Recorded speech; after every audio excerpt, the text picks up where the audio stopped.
Hello, this is Orlando Mayor Buddy Dyer. Welcome home.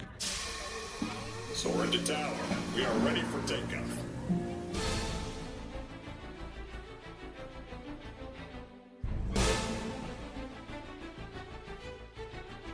Por favor, manténganse alejado de las puertas.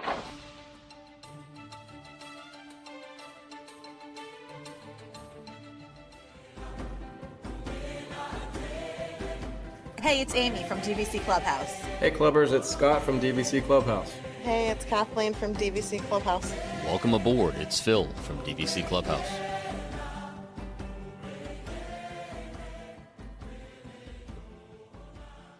Hey guys. Hey, you guys. Hey there, guys. So welcome back to another episode of the Debrief Podcast brought to you by DVC Clubhouse. This is Amy, joined as always by Scott, Kathleen, and Phil. Hey, guys. Hi, guys. Welcome aboard, guys, and welcome home, everybody. Yes. Yeah, I mean, Phil, you literally just walked in your front door an hour and a half ago from your Disney trip. There are half unpacked suitcases next to me and half packed suitcases next to that because I'm right back on the road at 10 o'clock tomorrow morning. I checked in for tomorrow's flight from the airport in Orlando this morning. That's how quick this turnaround is. Ugh. It's the life of a jet setter over there. Yeah, if only I were flying private. Yeah. Yeah, and I've been home for what now, like 5 days? And as everyone can probably hear, I did bring home once again, I brought home a souvenir with me, and that's a cold. Seems I can't escape it. Every time I go to Disney, I always bring one back with me. Place is worse than an elementary school for passing viruses around, isn't it? Yeah, for real. I mean, I guess it was crowded. I mean, there were Very. people everywhere. I mean, the airport was crowded, the parks were crowded. It pretty much was like an elementary school with the number of kids that were everywhere. So from all over the country, all over the world, everyone just descending upon Disney World with their own brand of germs. Just sharing their Christmas wishes and germs. Yes, exactly. Sharing the Christmas magic. So, Phil, how was your trip? Brief. It was very brief. We were there for, well, it was longer than it was supposed to be. I'll say that. So we are recording this on Monday the 16th. We were supposed to leave on Wednesday night, Thursday night. I don't know, one of them. It's all running together now, but that was the night that awful storm was ripping up. That was Wednesday, right? Because you were coming home. Yeah. I was headed out. Yep. So I started watching the weather a couple of days ahead of time, just doing what I do. We're always paying attention to the weather. I'm like, I don't like the looks of this, but I don't want to change it because we're already pulling the kids out of school. And we get closer, and I'm thinking, I don't like the looks of this. And it's getting worse and worse, and the timing starts to narrow down. So finally, I call my father-in-law, who's a retired air traffic controller. He actually ran the tower here in Providence for years. And I said, what do you think this looks like? He said, I think it looks like you need to get out of town now. Otherwise, you're not getting out of town. So in the course of like an hour at, I don't know, 6 p.m. on Tuesday night, we were supposed to have the flight out the following night. We hadn't packed everything. We hadn't cleaned the house. We hadn't gotten anything done. We had to change everything. And we were out Wednesday morning. And we were there Wednesday, Thursday, Friday, Saturday, Sunday. We left today. And it was very hectic, I guess you could say. The kids were intent on cramming in everything they could. We spent a bunch of time with Scott and Kathleen. We spent a ton of time with my buddy Gary from the Beyond the Gates podcast and his wife and their daughters, and they palled around for 2 straight days. And my kids are probably asleep on the couch already. Yeah, well, I got a text on Tuesday from United Airlines saying, due to high winds, we are expecting delays. So if you would like to change your flight to leave today, check in with United. And I was like, there's no way that I'm leaving a day early. I'd rather leave a day late. Yeah, I was like, I'll take my chances. If my flight is canceled or delayed, I will take my chances. And I ended up flying out on time, so it didn't matter. But yeah, I thought that I might get caught up in that. And then when you said that you had to leave early, I was like, we probably just missed each other in the airport. I think we probably passed midair, to be honest with you. How Yeah. was your flight time home? We're normally about 2 hours, 15 minutes to 2 hours, 45 minutes, depending on what route they take. We were a full 4 hours getting down to Orlando. We were battling 150 knot headwind the entire way. So I slept for the entire flight, like completely in a like complete dead sleep. And I'm so grateful for it because the pilot, when everyone was on the plane, said, I hate to break this to you guys, but this is going to be a turbulent flight. We have looked for, different altitudes and different routes that we can take, and there's just no way around this. So it's going to be turbulent. It is what it is. And so I fell asleep. I think, I was up for like the last 20 minutes and it was pretty turbulent, but I'm just relieved that I slept through it because if it was as bad as he said it was going to be, I'm glad that I missed it, but I was exhausted. I mean, we had a whirlwind weekend from I woke up on Saturday morning. I had a 6 a.m. flight, right? Yeah, 7, 6, 7. I don't know. I love how we're all trying to figure out what we did in the Yeah. last week and a half. Like, Yeah, where were we? We exactly. were at Disney, right? Yeah. That was the same night that we had our clubhouse holiday party at the Old Key West 2-bedroom villa. So pretty much as soon as I landed, and we did have brunch at Olivia's with Scott, and it was good. I mean, I enjoyed what I had. I thought it was delicious. Terrible. But it was like nonstop, getting ready for the party. And then, I mean, we were at Disney Springs that night and I just completely crashed. I was exhausted. So we left and didn't really spend much time. All my excitement for being at Disney Springs at nighttime during the holidays for the first time lasted all of about an hour and a half, I think. It was so packed too. Like Disney Springs was terribly yeah, it was busy just that night. terribly packed. And when you're tired, you don't want to do anything. You just want to go back. Exactly. But it was a fun weekend. I mean, there was a bunch of Clubhouse members who are part of our Facebook group who were there. People from California, people from Wisconsin, Washington State. Like we had people from every corner of the country, which is a lot of fun, and it was a great time. But seriously jam packed. I mean, we did not have a free night. We did the DVC hoop-de-doo, which was a fun time. We did Moonlight Magic at Animal Kingdom, which was I mean, it was fun. It was my first time ever doing one, and the weirdest thing was that Pandora was not glowing at night. I Like, the know. black lights were not on, and it was so weird. Your little lights aren't twinkling, Clark. I was like, part of the reason why I even wanted to do this at all is because I never get to see Pandora at night because the park always closes before it's dark. Half of it was, but the half that was very minimal. Like it was light What's the still. point? I feel like if they're gonna do a Moonlight Magic, they should like pull out all the stops for everybody and light the whole thing up. Because I don't know. I don't know. Well, when I got my survey the next day about how I enjoyed the event, I mean, I said I enjoyed it, but I was disappointed about Pandora because it seems kind of pointless to not have it lit up. Whoa, whoa, whoa. Easy on the negativity here, guys. It leads to bad reviews on YouTube. I'm just being honest about my opinion, I am who and I am. and I expressed it in a respectful manner in a survey which is intended to collect my feedback. So, negativity be damned. Crazy thing is, you guys keep talking about how busy it was. We had busy spots, but I think it was due more to the parties that were going on at night that were driving people back and forth between parks. Other than that, maybe it was just how we planned it. Obviously, you go into Magic Kingdom during the day, and the night when there's a party, we got a ton done. We didn't have too many problems in Epcot. We saw some high wait times here and there, but I didn't feel like, with the exception of Magic Kingdom, on the one night there was not a party while we were there. I didn't think it was overwhelming. It was busy, but it wasn't overwhelming. So I guess what a difference a week makes, maybe. Hmm. It felt like the lines for transportation were really long everywhere we were. And that was, we weren't trying to wait in line for any rides or attractions really. it was really about getting from place to place. And there were people, Kathleen and Scott included, who just trying to get from Magic Kingdom over to Wilderness Lodge, it took forever. Forever.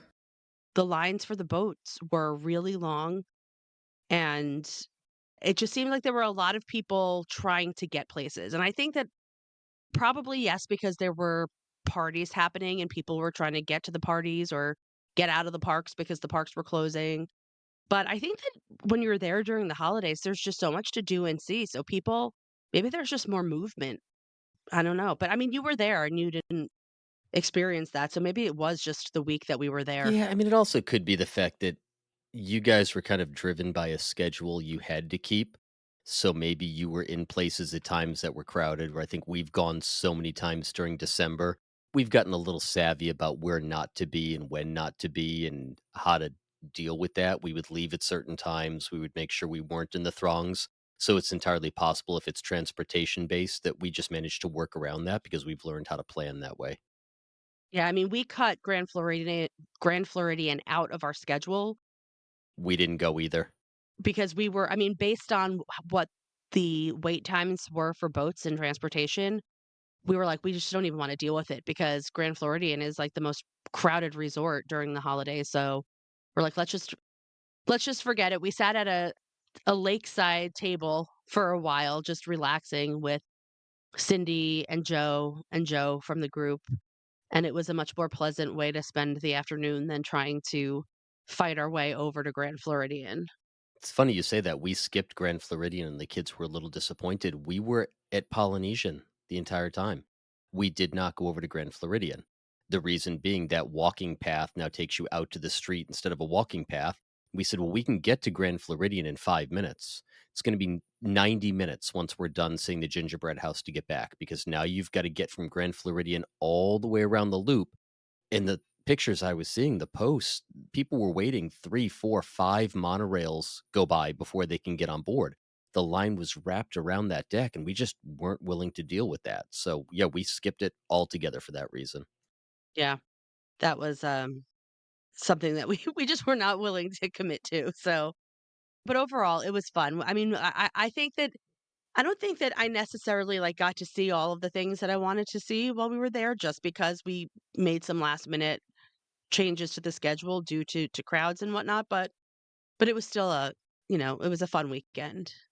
And like I said, there were some clubhouse people there.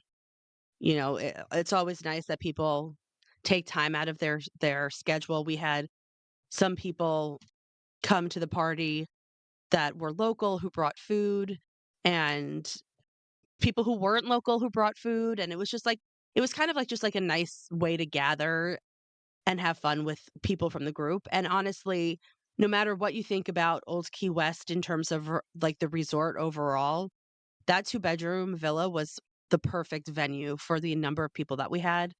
It just accommodated everyone nicely. There was a nice flow.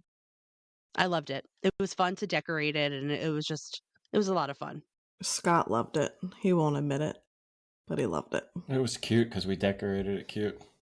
I think it was the tree with the topper. So did I go into this Yeah, you last talked time? about it. Yeah. Yeah. Yeah, so this flamingo really was tiny. And I had purchased like this big bow that I was going to bring to kind of like make a grander tree topper with the flamingo, and then the bow went missing. And so I only had the flamingo that This sad I little shipped to Kathleen flamingo. and Scott's house, but it worked well. It was cute. He was perfect. And I was, and so then I was able to I was supposed to actually stay at Copper Creek then for 2 nights, and then I was supposed to switch over to Boardwalk or Saratoga. I don't even remember. I made so many different changes, but on the day that I was moving, literally waiting at Old Key West for my Uber, I went onto the DVC website and a Copper Creek studio became available. And it was one with like the walk-in shower, which was not what I had reserved. But when I checked in, I said to them, so I grabbed that one. I modified my reservation to grab that because at least if I didn't have to change resorts, I would have been happy. But when I went over, I said to them, I'm here for 3 nights. The last night is in a studio with a walk-in shower. Is there any way that you can accommodate me so that I don't have to leave my room? And they were able to. And I was thrilled. And because of that, I decided I was going to put my tree up there. So I decorated my Copper Creek studio, which was a lot of fun. And then I posted on one of those DVC Free Cycle Facebook pages. I put on the day that I was checking out, I put my tree outside the door and said, if anybody's here and wants to grab my tree, it's, no ornaments, but it was a pre-lit tree. And so somebody responded and they grabbed it and they surprised their kids with it the next morning and their kids were thrilled. So We did the same thing last year. We bought a tree and left it out for another family that picked it up and decorated their room when they checked in the same day. It was great. yeah, I mean, I got that thing for $25 and I feel like I got my money's worth and then was able to gift it to somebody else. So that was really nice. Anyway, speaking of gifting and Christmas, so I posted on the DVC Clubhouse Facebook page. I think it was yesterday, maybe. I don't even know. All of the days are kind of melding into one about if you could get your dream Disney gift or a Disney wish granted, what would it be? And Phil and I did an episode similar to this last year where we talked about our Disney wishes. So we thought we would kind of visit that again. I mean, the majority of the people in the Facebook group all want 100 poly points. Everyone wants more GVC points, but what are your Disney wishes? Well, I responded, What did you say, Phil? save rivers of America. Oh, You know what? I'll continue to say it. We were there yesterday. We spent an hour and a half over on Tom Sawyer Island with all the kids. The boat was going by. The boat was mobbed. Tom Sawyer Island was mobbed. And look, I have no doubt it's because people now know it's going away. That's what happens when they announce the closures of things. But I will continue to maintain I get it from a financial standpoint. The river bottom is failing. They need to tear it all up.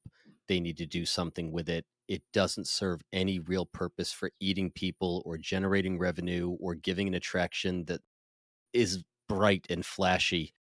But I'll continue to maintain, goodness, it's going to be the only castle park in the world without a river. Taking that out is going to tear the soul out of the park. I truly believe that. I have a couple of others that, are salty or fun, but realistically, if I had one wish, just one wish, that would be it. Did you answer on the Facebook group? I don't think I did. Do you have anything? Go ahead. I want to hear the ladies first. Well, I keep hearing jingle bells. Who's got jingle bells? That is in your head, buddy. Nobody is playing that. I hear it. Maybe Santa is outside of your house. There is something magical happening right now, and I do hear the jingle bells. I'm not crazy. I was looking at the fan. I'm like, the fan's not on. I don't know, but I do hear it very faintly. And it can't be me because I'm on mute in between speaking, so it's not coming from my side. But now I'm going to have to insert jingle bells afterwards just to mess with you. Oh, you'll hear it. If you'd like, I can jingle bells in my hoarse voice. That's what it is. I posted on the Facebook group that I wished for a 7-night cruise on the Treasure. Insert shocked face. Hint, hint, hint. Hint, hint, hint. Yes. That's all you asked for? Are we only allowed one wish? I mean, my second thing would probably be, I don't know, AP's paid for next year. I don't know. Wow. Mine's easy. I'm going to make it nice and simple. I want, I like the cruise idea. I think that's a really good idea because we're just now starting to dive into the whole cruising thing. I wish that they would make Port Orleans Riverside DVC.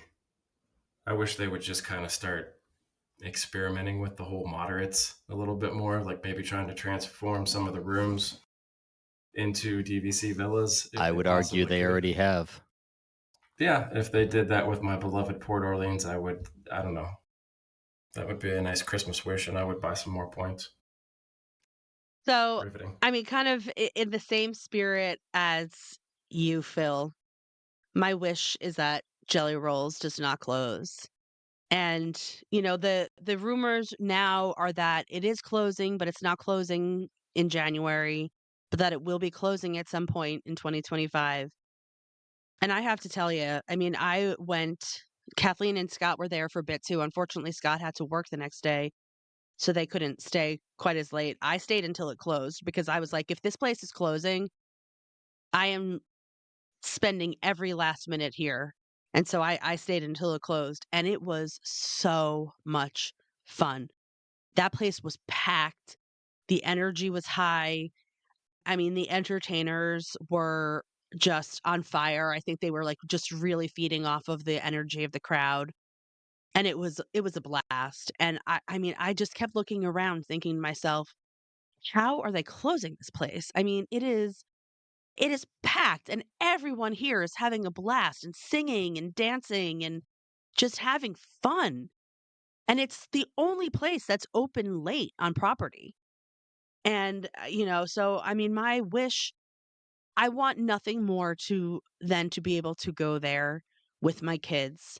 And kids can't go. You have to be 21 to enter. And so I would love for that place to stay open so that I can experience it with them, especially because my kids love music, and especially Emma. She's my younger one, who is the musician in our family. I mean, she would absolutely love it. That's my big wish that I really, really would I would love to be granted. So putting it out there in the universe. Amy wants more kettle chips. Oh man, that was interesting. Explain. We ordered kettle chips off the menu, and I mean, in their defense, it just said kettle chips. No, hold on, back up. It said they brought back their famous kettle chips. Okay. So Yes, that does make Okay, it a who little is bit they? Let's back up even further. Jelly rolls. The Jelly menu. roll. The menu said that. Yes, they brought back their famous kettle chips. So when I read something like that, I'm thinking, oh, these are like deep fried chips, served with ranch or like French onion dip. Like hot chips. Hot chips. Yeah. I don't know what you guys call them, but she brings over a bag of kettle chips. Like Miss Vicky's. Yeah, for $4.99. Like that you would put in your kids' lunch with their sandwich. I was just going to say, if these kettle chips were so famous, I've never heard of them before.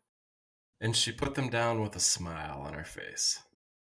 So me and Michelle both ordered the kettle chips. And we're like, no, take these back. And the menu even said you can get like what was it, barbecue? Barbecue, jalapeno, sea salt. Somehow we just thought these were like a platter of hot chips, and then when she plopped down a couple bags of chips, we all just lost it. It was hilarious. I mean, look, it's not a restaurant. They don't have a kitchen. It's pretty much a dive bar with some piano players. But it was a great time.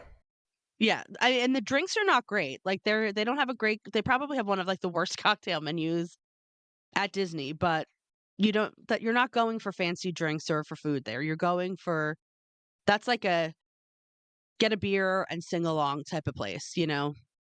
I kind of disagree, though, and I think it leads me. Actually, I know it leads me directly into what I was going to say for my second wish. Disney needs to start paying attention to the attractions and the locations they have instead of moving on to the next new shiny thing. So there's a perfect example. Jelly Rolls isn't drawing a crowd. The restaurant that was next to it was trash and has since closed. If you bring in good food, some famous kettle chips, better drinks, give people a reason to hang out there for a longer time, and suddenly that location is successful. I was thinking about this last week. Any other time of year, 300 days a year, living with the land is a 5-minute wait. It's a walk-on the entire weekend because they put some Christmas lights in that location, did not fall under 45 minutes except for when it opened. People flock to it in droves just to see the exact same plants on the exact same boat with the exact same music because it's got Christmas lights. And that's an attraction that will risk closure because it doesn't have high ridership. But they know what they can do with some simple, silly $5 strings of Walmart lights. Suddenly people are lined up for an hour for it. The parades, I said it a couple of episodes ago, throw some Walmart lights on Festival of Fantasy and send it out at night, and suddenly people are packing the sidewalks, buying corn dogs, buying ice cream, going into the Emporium. Just give a little bit of attention, a little bit of imagination to the places you have. It does not take much to make us happy. It really doesn't. It doesn't take much to make these places successful. Those are perfect examples of what they could do to drive people to those locations. And they don't. They just leave them there to languish and then go, oh, sorry, we've got to close it because nobody's using these. Nobody's attending these. Nobody's going to these shows. Nobody's eating here. Well, because you've done nothing with it since 1998. Give it a little bit of attention, a little bit of love, listen to your fans, and suddenly you've got these giant successes on your hands.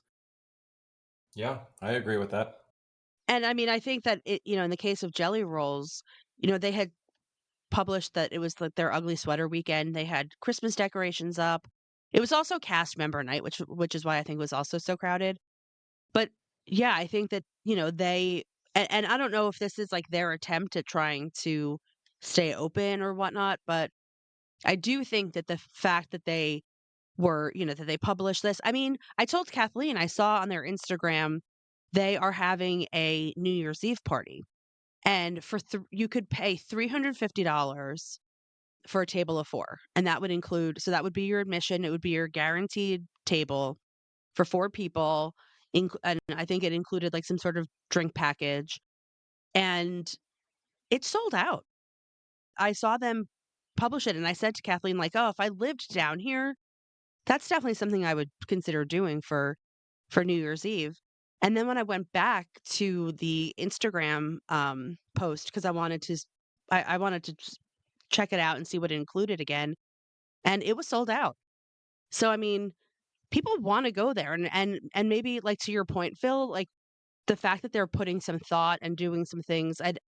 And in fairness, I don't know if they've ever done that before. Maybe they have, and I just didn't know. But people are paying attention now because they don't want it to close. And so I think when they see that they are doing these like special themed nights, they are responding and showing up for it. So, and that kind of just proves your point that you kind of give something a little bit of attention, and people are going to respond to it. And we love these little silly things. It doesn't take a new 5 year to build e-ticket attraction to drag people into places. The Osborne lights were literally recycled consumer grade lights, and it kept people coming back for trips year after year after year. The lights in Living with the Land are nothing special. They're not moving, they're not dancing, it's not pyrotechnics, it's just lights draped over trees with some lights in the shape of a Mickey, and they're lined up out the door.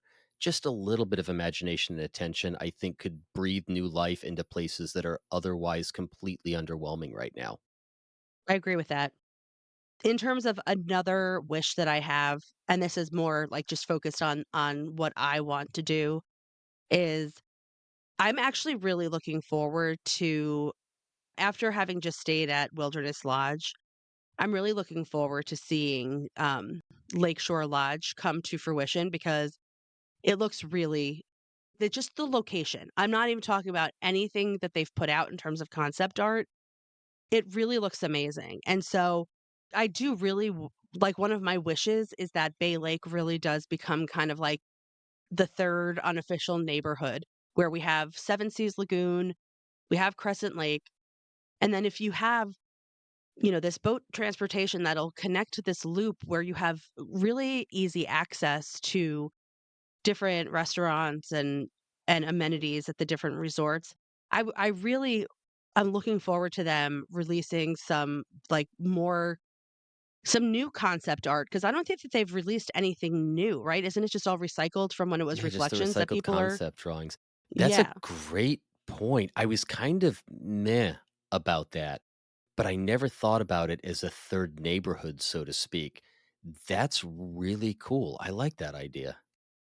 Yeah, and I Yeah. mean, it was when we were sitting there that day that we decided not to go to Grand Floridian, and we sat there down by the lake, and we were just sitting there. A couple people had some drinks, a couple people were having lunch, and it was, it was a gorgeous day. So we were sitting there just like soaking in this beautiful weather, looking over at where they're building it. And it's, a lot of people keep saying like, "Oh, it's so far away, it's out there."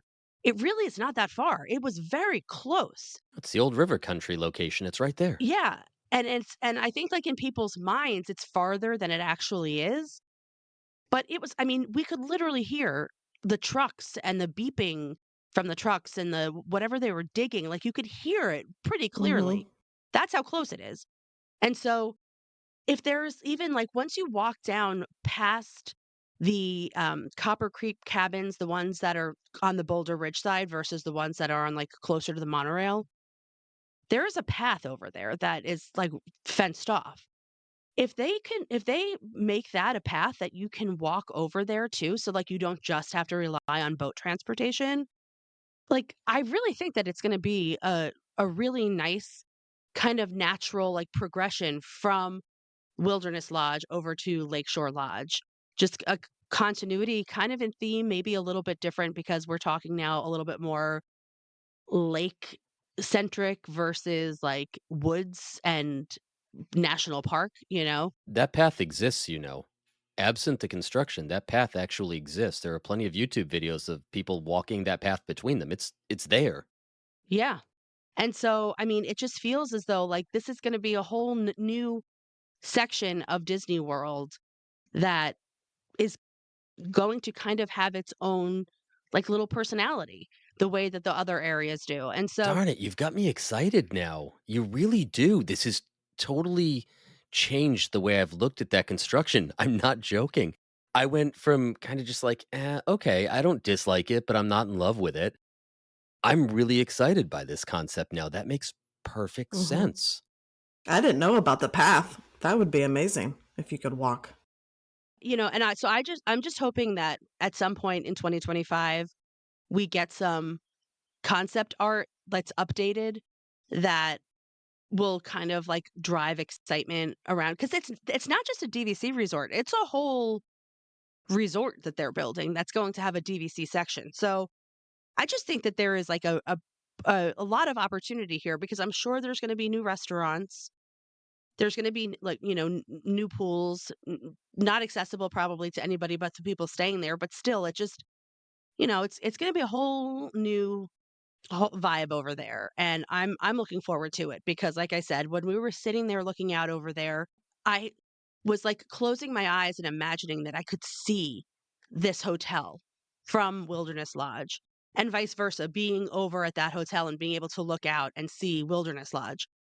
And I think that it's going to be gorgeous. And I think that it's just going to really kind of like round out that kind of like horseshoe area of Bay Lake that Wilderness Lodge and Bay Lake Tower are on. I think it's gonna round it out nicely, and I think it's gonna be absolutely gorgeous. So I'm looking forward to that. Me too.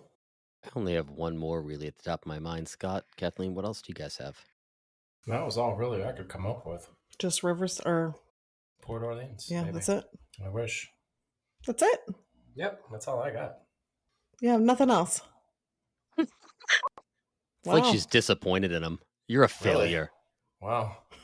That's all I want for Christmas. I figured you'd have at least something else. No, I just figured, I would like more places to spend my points. Places that already exist that I like. But like what Amy said, I'm excited for the new, what is it called again? Is it Lakeside? I get it mixed up. Lakeside, Lakeshore? Lakeshore Lodge. Lakeshore. I don't know why I keep wanting to call it Lakeside. Well, because initially when it was going to be Reflections, it was Reflections, a lakeside lodge. Now that this new iteration of it, it's just since they've dropped Reflections, it's just called Lakeshore Lodge. Well, who knows? Maybe I'll wish for some points at Lakeshore Lodge then. I know. Well, I'm not gonna lie. I mean, we were sitting at Wilderness Lodge talking, we were all kind of like sharing what the future of what we're gonna do. Like, are we gonna sell our contracts? If we do, what are we gonna buy? And I had a plan, but as I was sitting there looking over the construction, I was like, wait a second here. I don't know if my plan is actually my plan anymore because I'm getting really excited by looking over at this construction at what can be. So That's how we were, because we had it all figured out one minute, I and then the know. next minute we were doing the exact opposite. Yeah. One day I want all resale points, and then the next day I see things pop up like Lakeshore Lodge, and I realize that if I have all resale points, I'm never going to be able to stay there. Not to mention 2042 is right around the corner, kids. All of those are going to be rebranded as basically new contracts and new resorts, and resale points most likely will not work there. Yeah, and the points that you bought back in 1996 are not going to be worth even a third of what they're worth now because those points charts are going to go through the roof. Yep.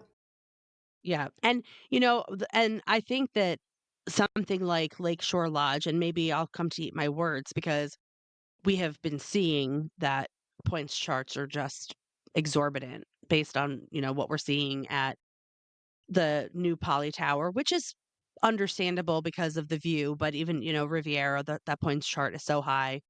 But if it is a more reasonable points chart than some of like the newer resorts, it may be, I would forego a walk or a monorail ride to a theme park for a more reasonable points chart and that view. All right, Kathleen, you were so disappointed in Scott. What else is on your list? I named two. Really? That's it. I did. That's all you have, got? really? That's all you've it? got? I could never be disappointed Well, I in mean, you. I would take maybe like 200 more direct points. Really? Oh, who wouldn't? Wait, which resort?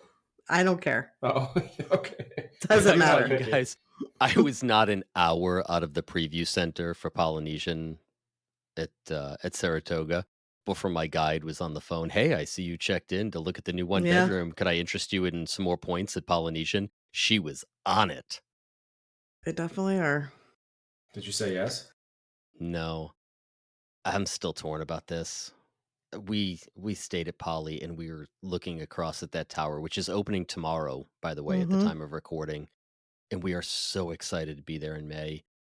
I'm gonna have to wait to see what the transportation looks like. They made some comments about it at the owners' meeting last week. I think either they're not fully comprehending what a problem that's gonna be, or they're ignoring it as best they can. And I have concerns about where these parks are going, and I've made no secret of that, and I'm just not sure how that's gonna translate for us long term. What was the solution to that? What was their actual? They have increased the budget by 10% over the last year, and they feel that they have perfectly adequate transportation right now, and it's all in our imagination, and it's gonna be no problem whatsoever because there's not that many more rooms and people coming online over there. I think all the pictures from the Grand Floridian would beg to differ. I don't wanna be staying there and trying to take a monorail. I don't really like the thought of having to walk from that tower either to Floridian or all the way back to the Grand Ceremonial House. I don't see a boat dock in front of that tower. I think there's gonna be transportation problems. I just think they kinda don't care right now. As I said years ago, we need more boats and monorails. Well, here's a path. Walk your sorry ass over to the Magic Kingdom. Yeah, well, I could see them waiting to see Mm-hmm. how it sells before they make a commitment to like increasing infrastructure over there for transportation. We'll see. Yeah. Yeah. Well, I'm excited. I mean, I will be checking in 1 month from yesterday to a theme park view island tower deluxe studio, and I'm looking forward to it. I mean, I've kind of been like going back and forth in my head about this, and I posted something in the Facebook group today asking people which they prefer. Do they prefer like recently Disney has been definitely building more like towers versus the more traditional style of DVC buildings, which weren't taller than 5 floors. And, what I think about the Island Tower is I feel like you can't really have a tower that is architecturally immersive in theme because the poly longhouses are immersing you in a cultural aspect of Polynesian culture that is very true to like more of like the indigenous type of like culture versus these towers which are clearly all if they're being themed after hotels in Waikiki, like that's not the storytelling of like the indigenous people of, Polynesia or Hawaii or whatever. It's more of like this is what tourism did to this area, and so we needed to build these towers. I think that's revisionist, though. I just need to point out that if you look at the original drawings for what Polynesian was supposed to be, it was not those longhouses. It was very reminiscent of the tower they put up. So I think we've grown accustomed to what the poly Well, and those smaller ones are. I think it was a combination of both. I think that it was a tower that was surrounded by the long houses, Yeah, and it then was. they It was just the tower was there. I just want to point out that historically, the tower was supposed to be in that location. I'm not disagreeing with what you're saying. I just want to put it in right. context. But what we've all come to kind of be used to with Disney is that architecturally we are being immersed into a time and a place. I think that what's happening with these towers is we're not being immersed into a different time. Like the towers are very much like of this time. And so we are getting very beautiful themed decor. Stylistic accents. Yeah, inside of a very modern structure. And so I think that that is like what I've been grappling with these towers is that I don't think that there's really anything that you can do to it would be like putting a tower up at Grand Floridian. You know, a tower would not be thematically correct in a Victorian style architecture because they just didn't exist. So if you could build a tower and then you could have Victorian elements that would be infused throughout it like decor, but it definitely changes the vibe. And I think that that's where like in my mind I struggle a little bit with it. Now that being said, I'm really excited to stay there because I do think it like forget about the thematic integrity of like the time or place. It looks absolutely beautiful, and I know that a ton of thought went into the design elements, which, I have to tip my hat to the Imagineers who, the reality is that we're running out of land at Disney World. So in order to build hotels, they need to be building up. They can't be building these sprawling resorts the way that they used to, at least to be in close proximity to the parks. Okay, you saw the look I was giving, the Yes. 25 square miles that we have to build. I know, granted, some of that swamp, some of that setback, but I'm so tired of hearing people say that they need to bulldoze old to make room for new with the blessing of size. It just makes my head want to explode. I mean, in terms of having resorts that to have close proximity to the parks, because those have, at least from a DVC standpoint, the proximity, the resorts that are in close proximity to the parks sell better than the ones that aren't. Oh, 1,000%. I agree. And so, in order for them to be able to create something that is going to have the draw of location, they have to be building up. And so that's just something that, the Imagineers, they could not create more land unless they were willing to completely get rid of that golf course, which they, are not going to do. And I think that what they created, given that directive, I think that they have done a beautiful job. So I can't wait to see it in person because I think that it's a lot of artistry that it's going to be very beautiful. For sure. All right, I have one more if you guys don't. Go Let's ahead, hear Phil. it. So this is for our haters, not a complaint. I completely understand the size and scope of Walt Disney World. It is an enormous complex. There are 4 giant parks, there are full roadways, there are hotels that have to go up. But just once, if I had a wish, I would love to go back to, for lack of a better term, the heyday of Disney, and I would love to be able to drive around that property and go through the parks without seeing the construction and the road work and the scrims and the construction walls. Just once, I would like to have a trip where everything looked beautiful from beginning to end. And I know that they have to keep up with everything. And I know there's road work, and I know there's always infrastructure, and I know we're asking for new rides and new attractions. But gosh darn, wouldn't it be nice to drive from one end of the property to the other and just be completely immersed the entire time? Yeah, well, Yeah. it feels like sometimes like progress is actually a hindrance rather than something that's good because when you're constantly when your goal is constantly progress, you never arrive, you Yeah. know? And so it's like the conundrum, right? There's just less immersion. And again, I understand it. It's not a complaint. It has to happen. It is, in fact, just a giant city with 4 theme parks enclosed within it. But gosh, it would be nice just to drive through those gates and be completely immersed inside the bubble for one trip. Just a thought.